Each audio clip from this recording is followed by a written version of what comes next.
Nah, oke. Jadi di part 2 ini kita akan lihat penerapannya ketika dia sudah punya definisi. Tapi sebelum itu kita akan coba latihan sedikit dulu menggunakan materi yang tadi untuk mencari integral dari suatu fungsi-fungsi. Fungsi-fungsinya seperti ini. Nah, di sini teman-teman bisa pause dulu videonya, ya. Di pause videonya dan coba dikerjakan sendiri dulu masing-masing, baru kemudian dicocokkan dengan jawabannya. Jadi saya akan munculkan jawabannya saja, teman-teman tinggal coba lihat prosesnya seperti apa dengan mencakar sendiri. Oke, silakan di pause videonya dari sekarang. Oke, saya anggap sudah selesai, dicoba kerjakan.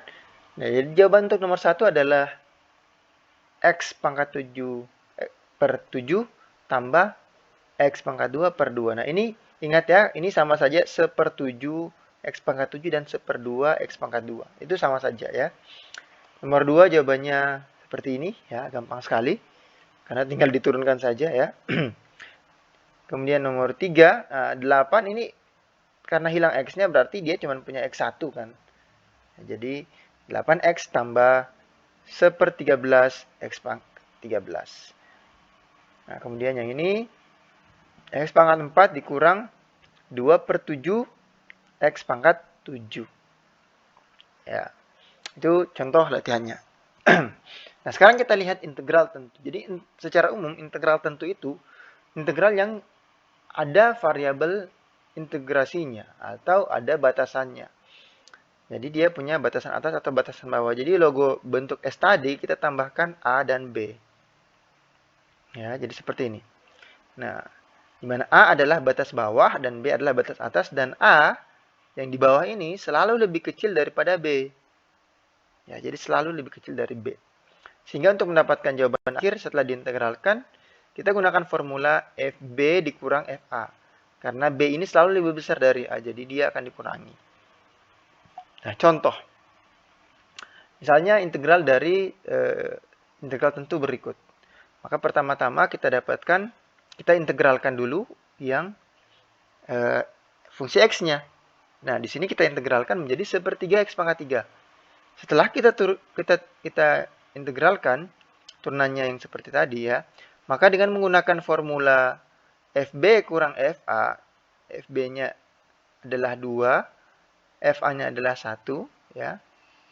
Sini NA-nya 1, NB-nya 2, maka kita substitusi saja. Maka kita masukkan 1/3, nah, X-nya langsung diganti menjadi B dulu. B-nya kita adalah 2. Dikurangi dengan 1/3 lagi kali X-nya kita ganti dengan A-nya, yaitu 1. Maka kita akan dapatkan 7/3 nantinya. Jadi, seperti itu saja. Jadi, tinggal dikurangi B, dikurangi A. Selalu seperti itu.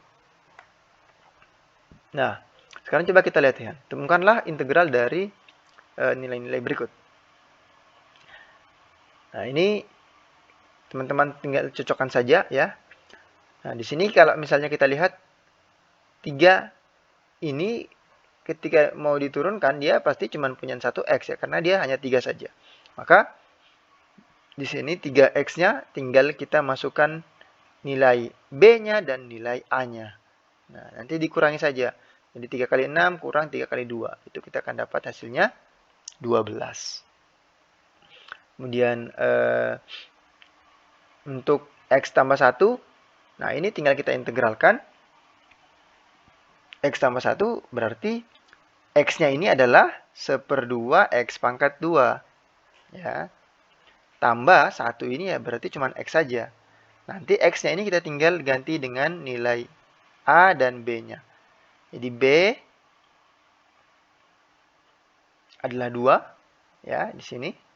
Kemudian A-nya kita punya 0, maka ini dikurangi 0 saja. Maka kita akan dapatkan jawabannya adalah 4.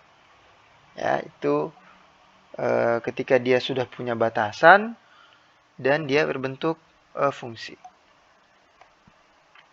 Nah, sekarang kita akan lihat penerapan dari integral ini. Jadi, penerapan integral dalam bisnis itu salah satunya adalah ketika kita ingin mengetahui consumer surplus dan producer surplus.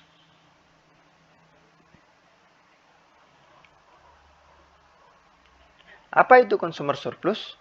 Consumer surplus atau surplus konsumen adalah manfaat yang dicapai konsumen ketika mereka dapat membeli barang atau jasa dengan harga lebih rendah. Maksudnya apa? Misalnya, untuk membeli roti, konsumen bersedia membayar 5.000. Misalnya konsumennya lapar sekali. Dia mau deh bayar 5.000. Tapi dia mendapati roti ternyata yang diinginkan hanya 3.000 saja harganya. Maka konsumen ini akan dapat kelebihan sebesar 2.000 dari keinginan awalnya membayar 5.000. Nah, 2.000 ini yang disebut dengan surplus konsumen. Ya, jadi dia awalnya ingin bayar 5.000, ternyata dapatnya 3.000. Nah, kan dia untung 2.000. Nah, itu surplus, kelebihan untuk konsumen.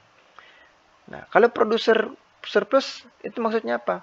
Produser surplus atau surplus produsen itu maksudnya manfaat yang diterima oleh perusahaan ketika harga equilibrium lebih tinggi dari harga terendah yang bersedia mereka terima. Contohnya misalnya biaya marginal perusahaan sama dengan 2.000 per unit. Jadi misalnya perusahaan membuat satu topi misalnya, itu harganya butuh biaya marginalnya itu sebesar 2.000. Tapi ternyata di pasar harganya 3.000. Nah, berarti penjualnya ini, produsennya ini untungnya adalah 1.000. Nah, untung 1.000-nya ini karena mereka mengikuti harga pasar ya, itu yang disebut dengan uh, producer surplus atau surplus produsen. Jadi keuntungannya untuk produsennya di sini.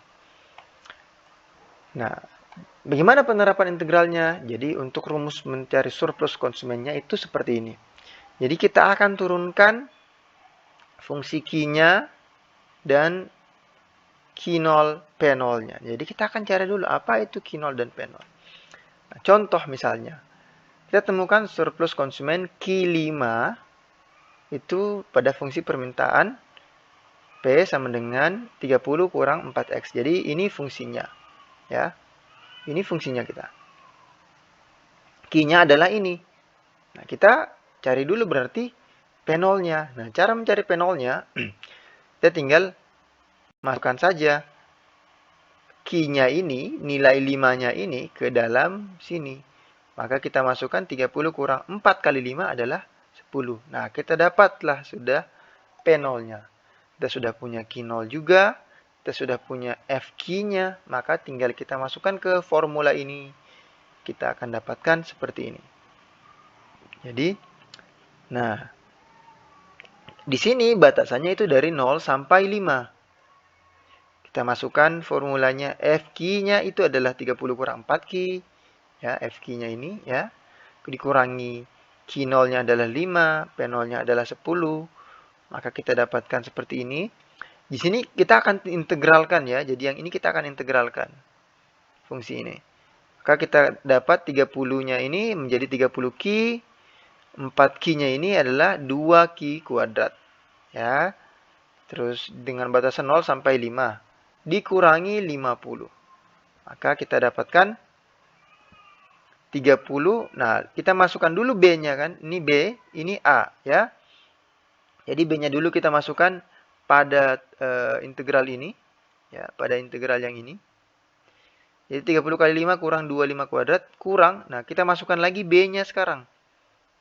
Nah, karena dia 0, jadi kita pasti akan dapat 0 saja. Kurang 50. Sehingga kita akan dapatkan hasilnya adalah 50. Nah, ini adalah surplus konsumen. Jadi pada Q sama dengan 5, konsumen akan dapatkan 50. Nah, untuk surplus produsen, rumusnya itu seperti ini. Jadi, Q0 P0-nya yang mengurangi integral dari fungsinya. Contoh misalnya, kita punya P sama dengan 35 kurang Q kuadrat. D ini maksudnya demand ya, jadi fungsi permintaan. Dan fungsi penawaran atau supply 3 tambah Q kuadrat. Tentukanlah surplus produsennya. Dengan asumsi persaingan murni. Maksudnya persaingan murni apa? Jadi kalau persaingan murni itu, dia harganya ditentukan oleh pasar. Jadi mengikut ke pasar ya. Seperti tadi contohnya kita 2.000 dan 3.000 itu. Nah, karena kita belum tahu P0-nya, jadi kita di sini kan sudah ada Q0 dan P0-nya kan kita belum tahu ya. Jadi kita samakan saja dulu PD dan PS. untuk menemukan key-nya dulu. Nah, setelah kita samakan, kenapa kita samakan di sini? Karena kita kan ingin dia sesuai dengan persaingan murni atau harga ditentukan pasar. Kalau harga ditentukan pasar, cara penentuan harga kan biasanya melalui equilibrium. Equilibrium di mana permintaan dan penawaran itu sama ya. Jadi penawaran permintaan sama, maka kita akan samakan permintaan dan penawarannya di sini. Dari sini kita akan coba temukan key nolnya. Jadi ketika disamakan seperti ini, tinggal dihitung saja. Jadi key kuadratnya pindah ke ruas di sebelah, maka dia 35 kurang 2 key kuadrat sama dengan 3. 35-nya pindah ke ruas di sebelah, maka min 2 key kuadrat sama dengan min 32, karena 33 kurang 35. Maka kita akan dapatkan key kuadrat adalah 16. Nah, karena dia kuadrat, maka jawabannya adalah plus minus 4. Jadi plus 4 atau minus 4, karena 4 kali 4 atau minus 4 kali minus 4. Tapi karena bisnis minus tidak kita gunakan, ini bisnis ya, tidak ada minus, maka kita pakai plus 4 saja. Jadi key-nya kita adalah 4, dan P0-nya tinggal kita masukkan saja key-nya ke sini, ke formula yang ini, formula permintaan. Kita dapatkan P0-nya adalah 19. Nah, kita sudah punya key 0, sudah punya P0, dan sudah punya fungsi. Tinggal kita masukkan saja. Nah, key 0-nya ini ya, 4, dan P0-nya adalah 19. Kita tinggal masukkan 4 kali 19 kurang, nah, integralnya batasnya dari 0 ke key 0. Key 0-nya kita 4. Jadi masukkan seperti ini. Nah, ini kita tinggal integralkan. Nah, kita akan dapatkan 4 kali 19 itu 76. 3 itu jadi 3Q. Q kuadrat menjadi Q pangkat 3 per 3. Dengan batasan A-nya 0, B-nya 4. Tinggal dikurangi. Maka kita akan dapatkan seperti ini. Ini dimasukkan nilainya untuk B dulu, yaitu 4. Ya. Dikurangi dengan, kalau kita masukkan 0. Nah, 0 dia pasti 0 saja. Maka kita akan dapatkan semua totalnya adalah 42, 2 per 3. Nah, jadi itulah surplus produsen yang didapatkan oleh produsen. 42, 2 per 3. Ya, jadi ini cara mencari surplus produsennya. Nah, sekarang teman-teman tugasnya adalah ini. Jadi saya akan beri teman-teman 2 tugas untuk menemukan surplus konsumen dan 2 tugas untuk surplus produsen. Oke. Silakan nih tugasnya dikerjakan di kertas seperti biasa, ditulis tangan, kemudian nanti difoto atau di-scan dan dikirimkan ke komtingnya. Nanti komtingnya yang akan mengirimkan ke saya. Batas akhir pengumpulan sehari sebelum pertemuan kita selanjutnya. Baik, terima kasih. Itu saja mungkin dari saya. Assalamualaikum warahmatullahi wabarakatuh.